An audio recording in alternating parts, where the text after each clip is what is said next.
Hello guys! Hello Taurus! Welcome dito sa aking channel, Kapalaran 888 Taurus. Alamin natin kung ano ang messages, vibration, gabay energy para sa inyong lahat na Taurus na nanonood dito sa aking channel. This is for money and career, Taurus. Tingnan natin kung ano ang message sa iyo ng baraha for the next month. Money and career, Taurus. Money and career. Kaperahan. Okay. First card mo dito is Awakening Ancient Wisdom. So, yung Awakening Ancient Wisdom na ito ay tungkol sa mga Taurus na, halimbawa, meron kang mga ninuno, ancestors, na may negosyo, or kung ano yung negosyo nila kasi ganun yan napapasa-pasa. But maybe sa kasalukuyan, kasi ganun yung ancestors ng tao, meron siyang kumbaga parang trademark dito sa mundong ibabaw. But minsan, 'di ba, like yung pamilyang ito gumagawa ng, like for example, ng mga metal. And then hindi na ipagpatuloy ng mga next generation, and then naputol siya. So sa'yo, Taurus, for the month of June, isang kumbaga awakening to sa'yo 'di ba, yung parang unexpected na bigla mong maiisip na wala ka namang alam Like, eto yung awakening idea, inspiration, na galing to sa yung spiritual helpers and sa yung guides, sa yung mga ancestor, na maybe 1,000 years na yung lumipas. Okay? So, kung ano man ito na maiisip mo ngayong June, na pwedeng pagkapirahan, i-go mo na. Okay? So, ang sabi sa'yo dito ng Awakening Ancient Wisdom na kung ano man ito na maiisip mo, mapaplano mo, pumasok sa intuition mo, sa utak mo, sa puso mo, sinasabi ng baraha sa'yo na ito ay posibleng magdadala sa'yo ng sobra-sobrang kaligayahan, hindi sa ngayon, kundi sa mga susunod na panahon. Okay? So, for the next generation or maybe for few years from now, sobra-sobra kang magiging successful because of this idea, kung ano man yan. Okay? So, comment down below if you are resonated dito. Kung halimbawa nanonood ka sa ngayon, and then kagabi bigla kang nanaginip ng like kung ano yung ininegosyo mo, or may iba magta-travel, parang may nag-uutos sa'yo na gawin mo siya, parang ganon.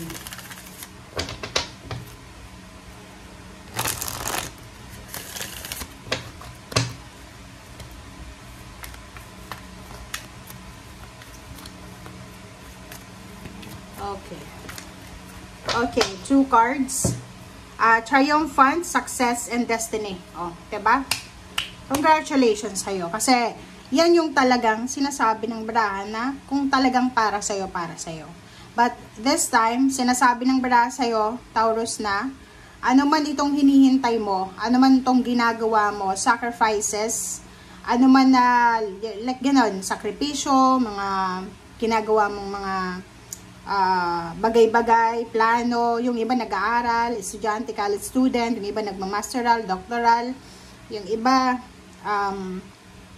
nag-aaral online, like yung mga sa YouTube, di ba? May mga taong ganun like, hindi naman natin pwedeng ismulin sila kasi may mga tao talagang through sa panunood lang, talagang matututo sila. May studies niyan yung nag-aral ng pagiging elektrician, and yung isang tao na nanonood lang sa isang elektrician, pareho lang silang natuto. Same knowledge, same wisdom. So, sa'yo sinasabi ng baraha, ano man ito na ginagawa mo sa ngayon, basta, kumbaga, nag-exert ka dito ng effort, ng energy, ng emotion, ibibigay ito sa'yo ng universe. This is the triumphant success na naka-destiny para sa'yo. This is the achievements and completion na tadhana talaga para sa'yo. Okay? So, sinasabi ng baraha dyan sa'yo na Taurus, it's time. This is the perfect moment, perfect time para sundin mo kung ano yung niluloob mo talaga. Okay? Kung anong gusto mo. Okay?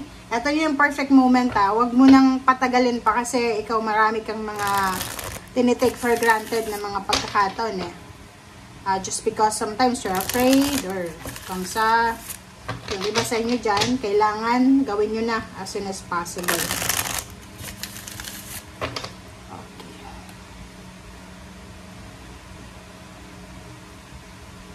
Okay. Tingnan natin dito sa third deck mo. Taurus. First two cards mo, 7 of Fire and 10 of Water. Okay. Sa buwan ng Hunyo, kailangan mo daw na proteksyonan, bantayan ang puso mo. Especially yung family mo. Like yung immediate family, kung may asawa ka, may anak ka na, mother, father, parang ganon. Apo, parang ganon. So, bantayan mo. You need to protect your family. You need to protect yourself also, your emotion. Kasi may mga tao sa paligid mo na naiinggit sila. They're jealous dahil sa kung ano man yan na meron ka as a family or siguro kasi may mga challenge dito na or challenges na pwede mong i-overcome sa month ng June. Kailangan mo ng sobra-sobrang focus dyan kasi aatakihin ng the devil yung pamilya mo. Okay? So,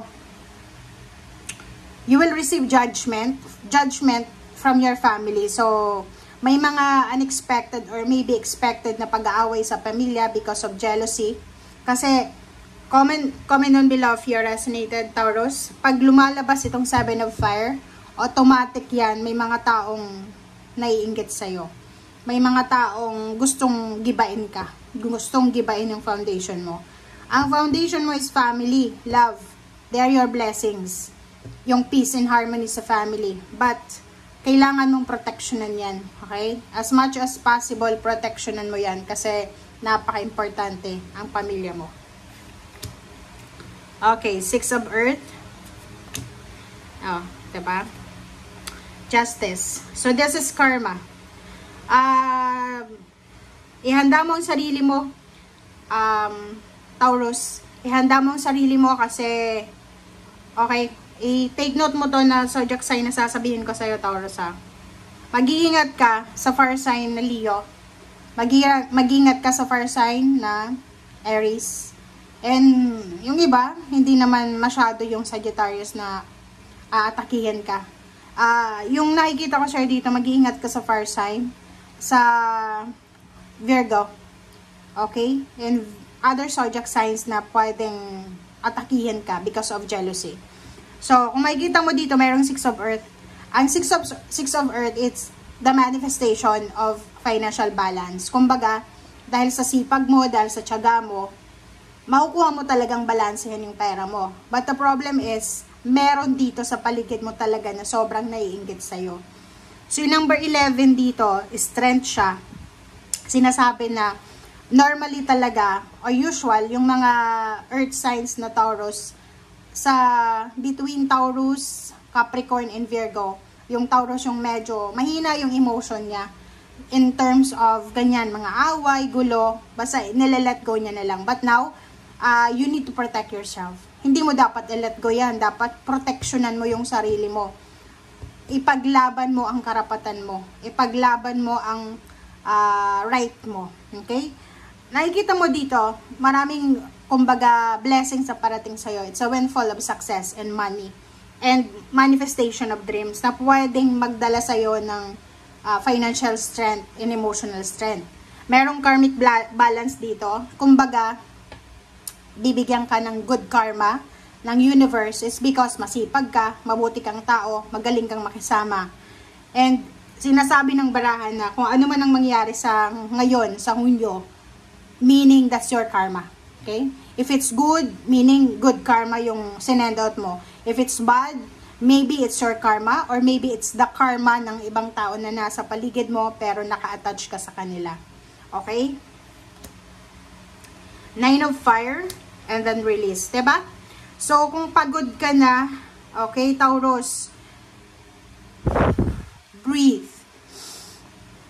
In, out. Exhale, inhale. Okay? Dito sinasabi ng barahan, 9 of Fire, protection. 7 of Fire, protection. ihanda mo ang sarili mo. Resistance, resilience. Ihanda mo ang sarili mo dahil may mas maganda ka na kailangan na bigyan ng focus kaysa sa mga inggitero-inggitera na nakapaligid sa'yo. So you need to release, you need to end that attachment, diba? Communication sa mga taong alam mo na toxic. Isipin mo, kahit bata ka pa, may edad ka na, ang buhay ng tao ay short lamang dito sa mundo.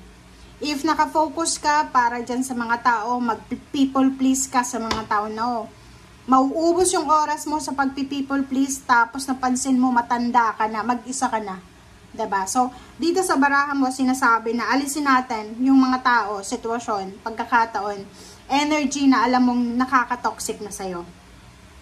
Oras na para lumaya ka, oras na para palayain mo ang sarili mo sa anumang bagay na alam mong mahirap alisan. Transformation, this is the kumbaga expected na mangyayari sa buhay mo. Magta-transform ang buhay mo once na nakaalis ka na sa stagnant na situation. Okay, nakikita ko, maybe that family na meron ka, ay sila yung toxic sa'yo. Or maybe ikaw lang yung hindi toxic sa family mo. So, kailangan mo medyo i-detach ang sarili mo sa kanila. Protectionan mo yung peace of mind mo. Okay? Maglagay ka ng boundaries. Set priority para sa sarili mo. Diba? Ang dami mo kasing blessings na darating. Kung makikita mo dito, basahin mo. Ang dami-dami mong blessings sa parating. Naka-destiny kang maging matagumpay. Kahit sabihin mo na, ay, may edad na ako. No. Hindi mo alam kung ano yung nakalaan na blessings para sa'yo. Page of Earth. Diba? Sorry guys. Wait lang. Okay, Page of Earth. Ang Page of Earth na to, this is financial news na naman, diba? So, makakatanggap ka ng financial news. Maybe this is the confirmation of work, business, collaboration, partnership in terms of money. And dito naman sa ego, it's number 15, number 6. Sinasabi ng baraha sa'yo dito na umiwas ka sa mga materialistic na tao. Okay? And Queen of Fire plus release, freedom. Sinasabi ng baraha, konting tiis pa, konting tiyaga pa. Makakamit mo na yung freedom talaga na minamanifest mo or pinagpipray mo. Okay? Thank you guys for watching. Bye!